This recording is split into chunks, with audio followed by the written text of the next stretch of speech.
Hey mi gente, it's Julian Steve.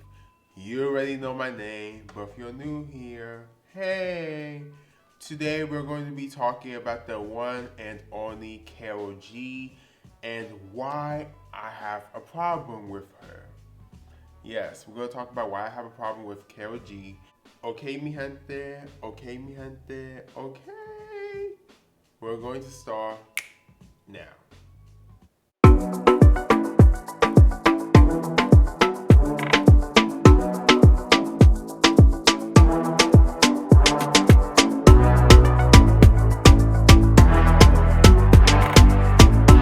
Quiero los mejores tragos y la ropa traída de Dubai. Y llámalo como tú quieras. Carolina Guiraldo Navarro was born on February 14, 1991 in Medellin, Antigua, Colombia. Her parents, Juan and Martha Navarro, were working tirelessly to support Karol G's music career while supporting the family. At the age of 5, her parents realized that she has the talent to succeed in the music industry. Her family continuously supported her by pitching her music to record labels, allowing her to participate on X Factor Colombia and moving to New York City. She ultimately signed to Universal Music Latino, and her breakthrough hit Ahora Me Llama with Bad Bunny became the first single for Unstoppable, her debut album. Karol G has 4 studio albums and 2 mixtapes. She has won 1 MTV Video Music Award and an American Music Award, 2 Latin Grammy Awards, 2 Billboard Music Awards, 2 MTV Europe Music Awards, and 3 iHeartRadio Music Awards. Also, she won 11 Premios Nuestra Tierra, 14 Premios Nuestro, 16 Premios de Música Urbana, 17 Latin American Music Awards, and 28 Premios Juventud Awards, to name some more. Me gustan calle como que le voy a meter. Toma, toma, toma, toma, toma, toma, toma, toma. In this portion of the video, I'm just going to explain reasons as to why I have issues with Karol G. So I'm going to start with the first part. My first issue with Karol G is back in 2020, she written an insensitive comment related to race and included her dog in the whole fiasco. She stated, "The perfect example that the color black and white look beautiful. Hashtag Black Lives Matter." Basically, in this post, she was describing her dog as a representation of black and white being a good mixture or working together. The whole thing was weird. It was very weird. And then she finally took down the post 10 hours after the fact. And then she apologized, I think, a day or 2 after being called out by numerous people. She stated, "I was wrong and I apologize. I want to make it clear that my intentions were right in the photo I posted earlier. I meant to say that racism is terrible and that I cannot begin to understand it. These past few days have been hard and it's extremely painful to see it continue to happen. It needs to stop. There is only one race, and that is the human race. I recognize that the way I expressed myself was not right. I stand with Black Lives Matter. Under no circumstance should anyone experience such systematic oppression because of the color of their skin or for belonging to any minority group, and I support the protest and actions taken during these times to end police brutality and racism. She wrote, I am still learning and taking active steps to help aid and evoke change, and I continue educating myself to understand the experience. Okay, so when it comes to this, I appreciate that she apologized, and I can tell it was coming from a place of sincerity. However, my first issue that I caught about reading this is that when she's talking about the human race thing, and that's usually like a cop out that a lot of people who don't experience the same oppression as black people or minorities in general, they would use that as a way to be like, I'm not racist. I see you as a human, like that. And it's like, no, duh, we humans. But at the end of the day, everywhere, people are going to see you based by your complexion, based on your features, based on your hair texture, based on things that make you you. And I'm specifically talking about race-wise because culturally, people care, but if we're going to be honest, you can look at someone and be wrong about their culture because it depends on where they grew up, like how the environment is, or was, or were, whatever. The point is, culturally, you cannot really tell if a person is from a certain culture unless if you hear them speaking a certain language or if you directly talk to them or see customs of what they've done in their family and so on. So that is not the same as a race. And I just feel like when people like Karol G say stuff like this, I get very puzzled. You do know that we all operate in a racist society, patriarchy, whatever the right phrase it is, but we really do. The second issue with her apology is that during this time when she apologized, she was on vacation, taking pictures in the freaking boat. When she was on the boat, she was taking pictures. So how are you resting?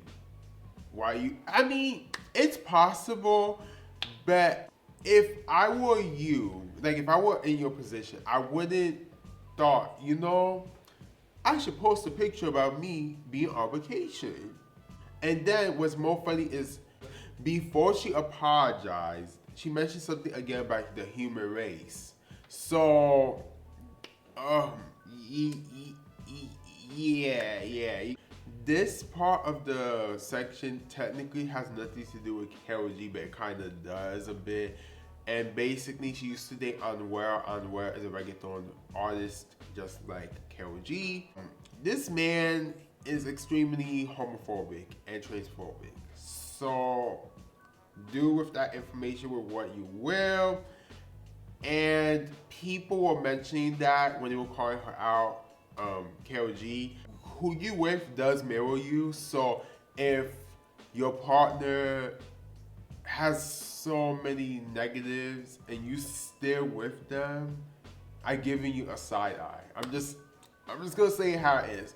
And I'm not saying everyone has to be perfect because I'm not gonna sit here and be like I'm perfect. However, being homophobic and being transphobic is a problem, and that's why I've been trying my hardest to like educate my family, educate my friends, and even strangers who be saying backhanded things, even if that's not the intention of being, homophobic, transphobic. You gotta, check them. And I'm not the only one. I know a few of my friends and even my family who try to speak out about these things. And in that area, it's like, okay, you already talked to them and they still, don't want to change their views, or they still want to, like, I guess, tell you to, shut up, whatever. That is like, at that point, at least you tried and you can't do nothing more. But when it comes to your family, your friends, and your partner, especially your family and your partner, I feel like that is way different. Because a partner, at that point, I feel like you could easily be like, I cannot be with this person because you got so many issues. Like, so many bigoted issues. Whereas a family member, you stuck with your family. However, you can still cut off your family too, especially if it gets to a point where you cannot deal with it no more, or if it gets to a point where you feel like you don't feel safe with your family. But when it comes to a spouse, I feel like you can easily cut them off if it's that bad, in my opinion. But come on, we all know that. Some people are not going to do that. That's why I feel like at that point you do mirror your partner or partners, because if you continuously announce certain things in your relationship or relationships, that shows that the problem is your partners, but also you. I feel like that's not a good thing. And I've mentioned that in a few of my videos where I talked about certain celebrities about this topic. But that's just my opinion on that. My third issue with Karol G. Sometime in March 2021, Karol G released her album cover of KG0516. In the album cover, there lays a naked black male model named Quentin Barnard with his penis area covered by a plane. Karol G wears an interesting outfit and hairstyle. It's really forced and doesn't fit her aesthetic personally. Why am I mentioning this? Cultural appropriation. Yes. First off, I can clearly see that Karol G is trying to impersonate a rapper, maybe Travis Scott, because that's the first person I thought of when I saw how she looked. The second issue, and this is where I'm going to call out Quentin as well. When it comes to how he was posed and how he was, laying down the couch, it gave me a vibe of illegal prostitution. I'm sorry. I know that is controversial, but that just how I felt when I saw that, in my opinion. And it was also giving fetish as well. I know that some black people and mixed with black people do not care, because they know that at the end of the day, they gotta get their money, they gotta get a check, whatever. And of course, Quentin, he looks great. That's why he's doing this, duh. Some people's gonna be like, that's a win-win, at least he's doing well, blah, blah, you should be happy for him. The issue is that this album cover is for a global audience in Latin America, predominantly in Latin America. You do know that's a problem, right? And then for you to do this and not think about that is crazy to me. And I hope Karol G and her team pay you good, because if I were you, I would make sure they pay me a lot of freaking money for that, because this is on a global scale. I don't think people think about these things when they do stuff like this. And once again, everyone has their own morals. I know that. But what I'm saying is, you have to think twice before you do certain things, especially when it affects your demographic of people.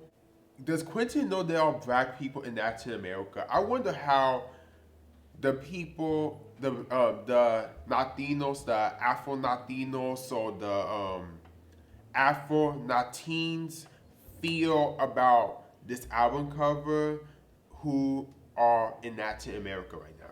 Yeah, I do not like the album cover. I really do not. Back to the cultural appropriation part. In case you do not know, reggaeton is a genre of music that's basically reggae in Spanish, aka reggaeton in Espanol. And it's a mixture of reggae, hip hop, and rap. And originally it was predominantly for no income black people, but then it became global. And now numerous non-black Latinos are participating in the genre. As a matter of fact, majority of them are non-black Latinos. And if you see my reggaeton video, which by the way, you should watch it, I've explained that into major details as to why this is an issue. And I'm not going to say that Karol G doesn't have a right to participate in reggaeton, because at the end of the day, she is Latina, and I'm not going to be like she does a bad job. However, the original landscape of reggaeton and in her music is not really, it doesn't coordinate. If you're willing to make reggaeton music but you don't allow to bring in black faces, that shows that you would rather erase the genre for being known as a predominantly black genre. And it was inspired by black Jamaicans, but it changed within time. It's not entirely Karol G's fault, because at the end of the day, she's just doing something that she loves. However, when you don't use your privilege, it is your fault.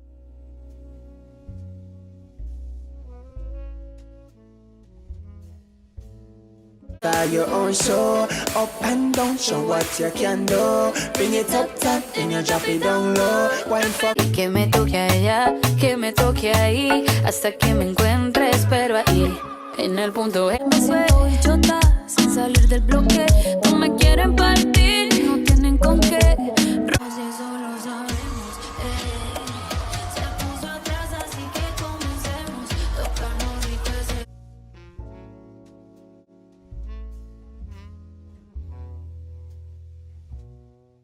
The fourth or the fifth problem I have with Karol G is she's putting a platform for predominantly non-black Latino artists. I probably didn't say it directly like how I'm saying it now, but she is doing that. And one of them is Young Miko. And Young Miko is a Puerto Rican reggaeton artist, and she's new, she's young, blah, blah, blah, blah, blah.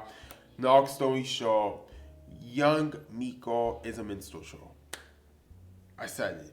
She's a minstrel show. A minstrel show is basically people trying to mimic black people in the stereotypical way, and usually minstrel shows were known in America, the United States of America, and honestly, minstrel shows are global because it's not even only in the United States. It's mostly known in the United States, but it's global. It's in Asian cultures, it's in Latin American cultures, it's in numerous cultures. When it comes to them doing minstrel shows, it's more of a mockery, it's more of them trying to make fun of black people and mix with black people. Young Miko, the way she does it is more like in the way that she thinks that she is black or mixed with black, and it's very uncomfortable for me as a black person seeing that. And I know some people are gonna probably be like, you don't know her background, blah blah blah. I'm assuming that Young Miko is not from a poor area in Puerto Rico. I can be wrong. I definitely can be wrong. However, I have a high feeling that she was not poor. At most, middle class in Puerto Rico. I'm not saying you cannot be inspired by black people mixed with black people. However, when it comes to trying to make a profit and then continuously dress as in the stereotype in numerous music videos, photo shoots, I'm gonna give you a side eye, and that is Young Miko. On top of that, Young Miko is becoming mainstream to the point that she's big in the United States as well. Currently, Karol G and Bad Bunny, two mega stars from Latin America, has given her credit.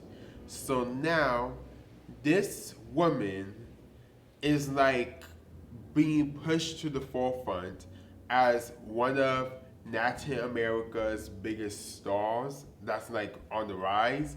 That's awesome, I guess. It shows that people like young Miko are willing to get a spotlight versus someone who looks like me is going to be in the back end. And Karol G has worked with black people from all parts of the diaspora. However, when it comes to Afro Latino artists, she really doesn't. She does, but it's very limited because the main two I could think of on the top of my head are Osuna and Selk, and both of these artists are mainstream. On top of that, so it's like you mainly interacting with the people who are already big, and she doesn't do the same thing with the ones that are small or the ones that are semi big and they from her same country, but she doesn't give them the same boost as Osuna and Selk. And then what's more crazy is that if you look at her song credits, she has never collaborated with a Afro Latina. I noticed that she never collaborated with an Afro Latina artist. And this is where we're going to talk about this segment in the article from ABC where they were talking about Karol G. The article states, with Karol G, Bad Bunny, and other artists growing the fan base of Latin music, some say it's helping bringing visibility to the genre while also educating people about social and political issues and diversity and inclusion. Goya Martinez, the Colombian singer known as Goyo, is an example of an artist who is doing just that by using her celebrity platform to advocate for increased Afro-Latino awareness and representation. It's so important for me to talk about Afro-Latino people and our history, Goyo told ABC News. We celebrate our culture in order to be able to open up spaces for others. Goyo, who got her start with the Grammy Award winning group Shoki Town, has made a name for herself as one of the few Afro Latina pop stars. Prior to Choki Town, she said she didn't see people like herself and her community on TV. Yeah, I totally understand how Goyo feels. I have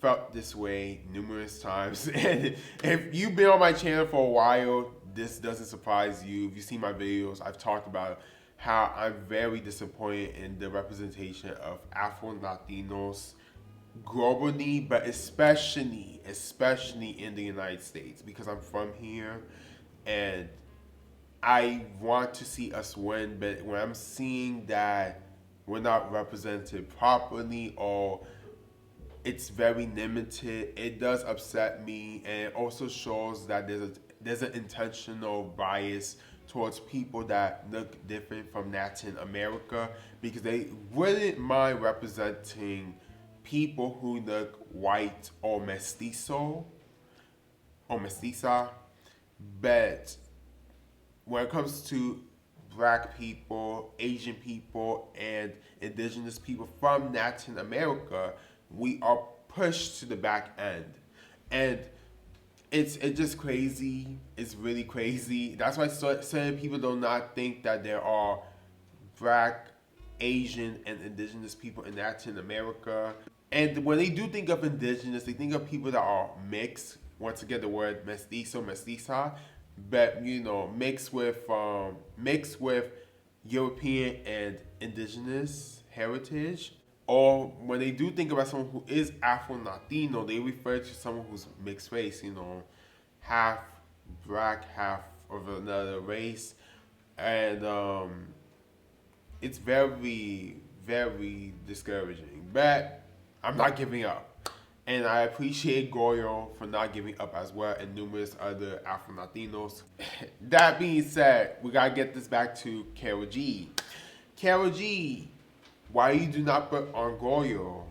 You both are Colombian women. Sure, both of you have different races, but you're both Colombian. And that is my problem when we go getting back to this. When you do not put on people from your same cultural background and they marginalize on top of that, I cannot take you seriously. And that is my issue with Karol G, because she doesn't put on people from her own community. And where I mean, and I'm talking race-wise, because yes, Karol G does put on other Latino artists and even Colombian artists, but does she do that with the black ones? No, she doesn't. And she needs to do that. And before anyone says no, she doesn't, because that's not her job, when you are participating in a genre that is that used to be predominantly black, I do think that is your job to advocate for these people and bring awareness. No one's saying to be an activist, but at least try, to not be selfish. And that is the vibe I get from Karol G. That is the vibe I get from Bad Bunny, which I really need to make a video about Bad Bunny one day. I really do not like him. I know a lot of people like him, but I do not. I expect more from these high-profile celebrities. And of course, my standards, some people are going to think it's too far-fetched, but I do not care. I really do not care. Things need to change, and by things changing, we as a collective need to do better. That includes celebrities, politicians, anyone who is a public figure but rich. Yes, do better. Concluding statement and the outro of this video. I do not think that Karol G is a bad person. However, she has to do more. Now that I'm filming this video, I realize she has a lot of work to do. And her team. Because not only just Karol G, it's her team. They are part of the problem as well. But she's the face, so she needs to do more. I hope this video proves that, and people that get it, because I do know some people are not going to get it, especially her fans, her super fans, or people who happen to love to apologize to rich people, and aka rich apologists. I call them rich apologists because at this point, you're going to need your name. You really going to be defending rich people that wouldn't dare to help you.